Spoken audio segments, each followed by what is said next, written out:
Hello बच्चों, इस video में हम बात करेंगे परमानेंट एंड आर्टिफिशियल मैग्नेट के बारे में। परमानेंट मैग्नेट क्या होती है और आर्टिफिशियल मैग्नेट क्या होती है। देखो, इसके नाम से ही क्लियर है। परमानेंट मैग्नेट का मतलब है जो एक बार मैग्नेटाइज कर दें किसी सब्सटेंस को, वो आगे तक परमानेंट हो जाए, यानी वो मैग्नेट हमेशा मैग्नेट बनी रहे। और आर्टिफिशियल मैग्नेट का मतलब है कि ये परमानेंट ना रहे, यानी जब हम इसे मैग्नेटाइज करें तब तो ये मैग्नेट रहे, यानी मैग्नेट की प्रॉपर्टी रहे इसमें। और जैसे ही magnetic field, external magnetic field को इसके कांटेक्ट से अलग कर दें तो ये एक सिंपल सब्सटेंस बन जाए और मैग्नेट की प्रॉपर्टी इसमें से ख़त्म हो जाए। तो ऐसी मैग्नेट को बोलते हैं आर्टिफिशियल मैग्नेट।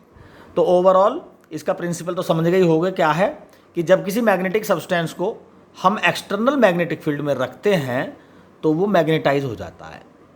अब कुछ सब्सटेंस तो ऐसे हैं जो मैग्नेटिक फील्ड को एक तरह से एब्जॉर्ब कर लेते हैं अपने अंदर और उसको एक बार अपने अंदर एंट्री करा के बाहर नहीं निकलने देते। जैसे कुछ मिट्टी ऐसी होती हैं, उनमें वाटर होल्ड रहता है, water holding power, water holding capacity ज़्यादा होती है मिट्टी। और कुछ रेतीली ज़मीन होती है, वहाँ पर पानी छोड़ दो सूख जाता है एक साथ, क्योंकि वहाँ वाटर होल्डिंग कैपेसिटी कम होती है। उसी तरह से मैग्नेटिक सब्सटेंस है, मैग्नेटिक फील्ड में रख दो। कुछ सब्सटेंस तो ऐसे होते हैं वो एक बार मैग्नेटाइज हो जाएं तो मैग्नेटिक फील्ड को अपने अंदर से निकलने नहीं देते, है ना, यानी डीमैग्नेटाइजेशन उनमें आसानी से नहीं होता। और कुछ सब्सटेंस ऐसे होते हैं जिनमें एक बार मैग्नेटाइज कर दें हम उनको तेज़ी से तो वो मैग्नेटाइज हो जाते हैं, और जैसे ही हम एक्सटर्नल मैग्नेटिक फील्ड को ऑफ करते हैं तो वो डीमैग्नेटाइज भी बहुत तेज़ी से हो जाता है। यानी जो मैग्नेटिक लाइन हमने उसमें भेजी तो उसमें से वो इतनी ही तेज़ी से निकल भी जाती हैं।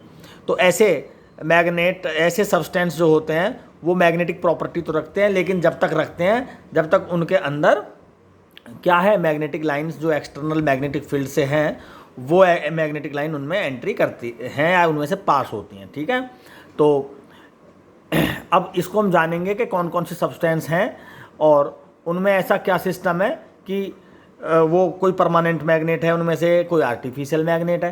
तो सबसे पहले हम बात करते हैं स्टील की। तो स्टील एक ऐसा सब्सटेंस है जो परमानेंट मैग्नेट बनाने में काम आता है। इसमें ऐसी क्या प्रॉपर्टी है कि ये परमानेंट, एक बार इसको मैग्नेटाइज कर दें तो वो हमेशा मैग्नेट की तरह ही काम करता है। ठीक है, जैसे कंपास की जो निडल होती है स्टील की, वो परमानेंट मैग्नेट होती है अपने आप में।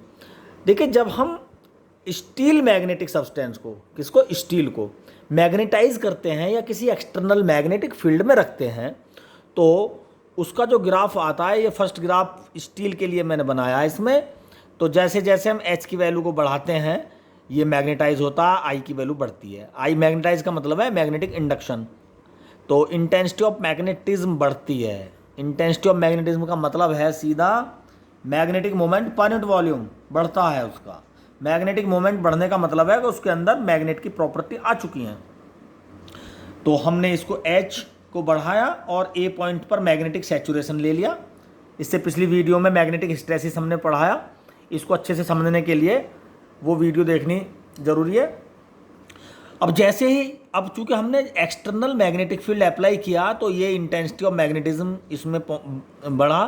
ठीक है, इस जो इसमें मैग्नेटिक मोमेंट इसमें जनरेट हो गया, अपना इंड्यूस हो गया। अब हमेशा तो हम इस एक्सटर्नल मैग्नेटिक फील्ड को नहीं रखेंगे, इसको हम हटाना पड़ेगा हमें, क्योंकि इसको मैग्नेटाइज कर रहे हैं मैग्नेट बनाने के लिए। तो उस मैग्नेट का क्या फ़ायदा जो हर वक्त मैग्नेटिक, एक्सटर्नल मैग्नेटिक फील्ड में ही मैग्नेटिक प्रॉपर्टी शो करे। मैग्नेट तो वो होनी चाहिए जो एक्सटर्नल मैग्नेटिक फील्ड ना हो और मैग्नेटिक प्रॉपर्टी को शो करती रहे। तो हम इस मैग्नेटिक फील्ड को हटाएंगे। जैसे हम इसको रिमूव करेंगे एच को, एक्सटर्नल मैग्नेटाइजिंग इंटेंसिटी को, तो यहाँ पर आई की वैल्यू थोड़ी सी घटी और यहाँ पर ये एच की वैल्यू 0 होने पर इस पॉइंट पर इंटेंसिटी ऑफ मैग्नेटिज्म मेंटेन हो गया इसमें। ठीक है, तो देखें ज़रा, ये गैप कुछ अच्छा सा, काफ़ी बड़ा गैप है ये इंटेंसिटी की वैल्यू 0 से, यानी काफ़ी हद तक इंटेंसिटी ऑफ मैग्नेटिज्म इसमें जनरेट हुई। तो इसका मतलब ये हुआ, ऐसे सब्सटेंस, इसका मतलब रिटेंटिविटी बहुत ज़्यादा है और कोरेसिविटी भी बहुत ज़्यादा है। ऐसे सब्सटेंस जिसमें रिटेंटिविटी और कोरेसिविटी ज़्यादा होती है वो परमानेंट मैग्नेट शो करते हैं अपने अंदर। ठीक है, परमानेंट मैग्नेट बन जाता है उनका जब हम उसको मैग्नेटाइज करते हैं। ऐसे सब्सटेंस में ऐसा इसलिए होता है क्योंकि उनका जो रिलेटिव परमेबिलिटी है वो कम होती है। अब इसका कम होने से क्या मतलब रहा, रिलेटिव परमेबिलिटी किसी मीडियम की वो एबिलिटी है जिसके द्वारा मीडियम में को मैग्नेटिक लाइंस पास होती हैं या ब्लॉक होती हैं। ठीक है, तो अगर जिसकी म्यू यानी परमेबिलिटी ज़्यादा है, समझो उसमें उतनी ही तेज़ी से मैग्नेटिक लाइन पास होंगी, और जिसकी मैग्नेटिक परमेबिलिटी कम है जिस मीडियम की या जिस सब्सटेंस की, समझो उसमें मैग्नेटिक लाइंस उतनी ही कम क्वांटिटी में पास होंगी। ठीक है, तो इसमें म्यू आर कम है, तो जो एक बार मैग्नेटिक लाइन अंदर आ गई, फंस गई, वो बाहर नहीं निकलेगी। क्यों, म्यू आर कम है, यानी मैग्नेटिक लाइन को पास कराने की एबिलिटी तो कम है ही नहीं, इसमें कम है। तो इसका मतलब जो मैग्नेटिक फील्ड एक बार इसके अंदर आ गया वो बाहर नहीं निकल पाएगा। ठीक है, म्यू आर कम है, रिलेटिव परमेबिलिटी कम है इसकी। ठीक है, तो ऐसे सब्सटेंस जिसकी म्यू आर रिलेटिव परमेबिलिटी कम है तो उनका आर एंड सी पॉइंट यानी रिटेंटिविटी मैग्नेटिक और मैग्नेटिक कोरेसिविटी वो अपने आप हाई हो जाती हैं। तो ऐसे सब्सटेंस जिसमें ऐसा होता है तो वो सब्सटेंस मैग्नेटाइज होने के बाद में परमानेंट मैग्नेट शो करते हैं। ठीक है, जैसे स्टील। अब इसके अपोजिट बात करते हैं आर्टिफिशियल मैग्नेट की। अब आर्टिफिशियल मैग्नेट का ग्राफ ये रहा तुम्हारे सामने।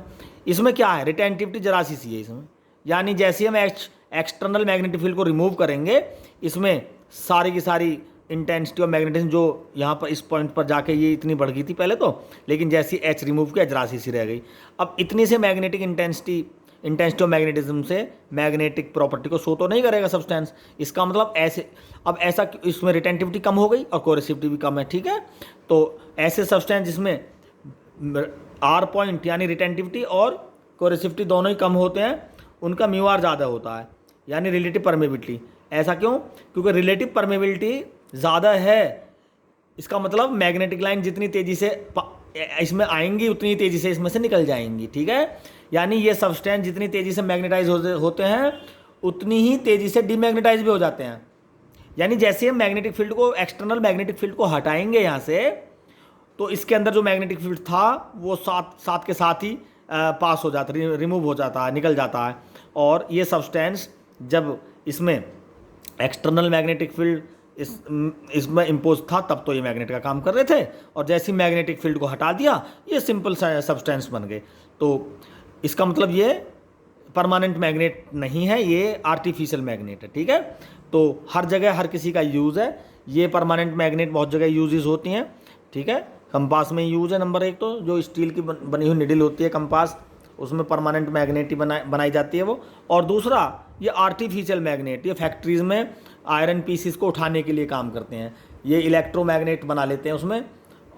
सॉफ्ट आयरन कोर इसका एग्जाम्पल है। ठीक है, जो सॉफ्ट आयरन कोर कह रहा हूँ मैं, सॉफ्ट आयरन जो मटेरियल होते हैं, मेटल सॉफ्ट आयरन।